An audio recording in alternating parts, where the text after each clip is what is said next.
When I married Clara, I believed we had built something solid. Years of shared dreams, laughter, and promises whispered in the dark. We'd been together for 7 years, and though we had our ups and downs, I thought our love was unshakable. I worked long hours to make sure she was comfortable, to give her the kind of life she said she always wanted. But I didn't realize that while I was building our home, she was quietly tearing it down. It started with small things: Clara becoming distant, her smile fading into politeness, her phone always in her hand. When I'd walk into the room, she'd lock her screen as if I was some stranger. I told myself it was stress, maybe just routine fatigue. But when she began dressing up even for quick errands, I couldn't shake the feeling that something was wrong.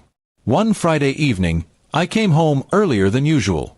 I wanted to surprise her with her favorite takeout. But as I stepped inside, the surprise was on me. There were 2 wine glasses on the table, candles burning, and soft music playing. My first thought was maybe she planned something romantic for us, until I heard laughter coming from the living room. A man's laughter. I froze for a second, then walked in. There he was, sitting on my couch, in my house, his hand resting on her knee. The shock that hit me was like a cold wave. Clara's eyes went wide when she saw me. She stuttered something about it not being what it looked like, but it was exactly that. The man stood up, trying to act calm, but his guilt was written all over his face. I didn't shout. I didn't throw anything. I just stared at her, and that silence was heavier than any word I could have said. Clara looked terrified. I told her to leave, both of them, before I lost my calm completely. She begged me to talk, to explain, but I wasn't interested in explanations anymore. Betrayal doesn't need translation. That night, I didn't sleep. I sat in the same living room where they had laughed together, staring at the untouched dinner I had brought home. My mind ran through every moment we'd shared, every time she'd said she loved me, every lie she had hidden behind those words. Something in me changed that night, not anger, but resolve. Over the next week, I kept quiet. Clara tried calling, texting, even showing up at my work. I didn't respond. Instead, I began preparing for what came next. I contacted a lawyer and gathered evidence. Messages, pictures, even the footage from our home camera that I had installed months before when I suspected something was off. What I saw confirmed everything. The following weekend, Clara came back to pick up some of her clothes. She walked in nervously, trying to talk about fixing things.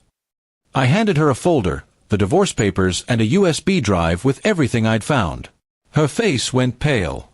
She realized there was no way to twist her way out of it. I told her that all of this, everything she destroyed, was her own doing. Then came the twist she didn't expect. The man she cheated with, her so-called lover, was married too. His wife found out about the affair when I sent her the evidence. She filed for divorce immediately and went public with everything. His career and reputation collapsed overnight.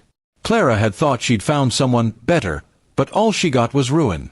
A few days later, Clara showed up at my door again, crying, saying she'd made a mistake and lost everything. She begged for forgiveness, saying she had nowhere else to go. I looked at her for a long time, the same woman I once adored, now standing broken by her own choices. I told her quietly that forgiveness wasn't the same as forgetting. I didn't let her stay. I closed the door gently, but firmly. That was the last time I saw her in person. The divorce went through quickly, and I sold the house soon after. I needed a new start, not surrounded by walls that had witnessed betrayal. Months passed, and life slowly became peaceful again. I learned to smile without bitterness, to enjoy mornings without the shadow of what used to be. People often say revenge is about hurting the other person, but for me, the real revenge was moving on, living better, and letting the truth destroy them on its own. Clara and her lover lost everything: their reputations, their relationships, their comfort. But I gained something far more valuable: clarity. I realized that peace is stronger than rage, and truth always wins in the end.